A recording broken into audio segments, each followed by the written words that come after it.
Урматтуу кыргыз элим, 2 күндөн бери Баткен областындагы кырдаал бардыгыбыздын жүрөгүбүздү оорутуп жатат. Мекенибиздин тынчтыгы, мекенибиздин коопсуздугу бардыгыбыз үчүн ыйык.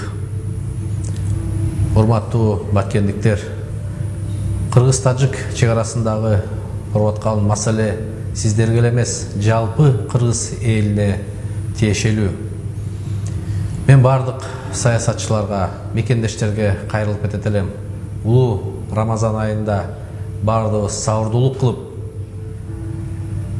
ынтымакка келип, саясий партияларга, урууларга, жерлерге бөлүнбөй, ынтымакка келип, бардыгыбыз мекенибиз үчүн бир жакадан баш чыгарып, бир жеңден кол чыгарып, бирдиктүү саясат жүргүзсөк, ынтымагыбызды көрсөтсөк, биз дагы Кыргызстан саясий партиясы эгерде бийлик, куралдуу күчтөр керек десе, туура көрсө, биз дагы болгон жардамыбызды бергенге даярбыз. Керек болсо, колубузга куралдарыбызды алып, Баткен областка бүгүн жөнөгөнгө даярбыз.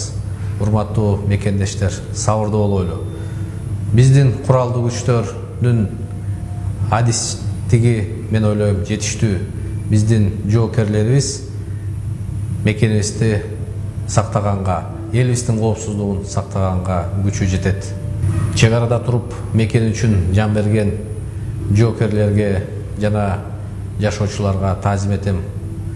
Жакындарына терең кайгыруу менен көңүл айтам.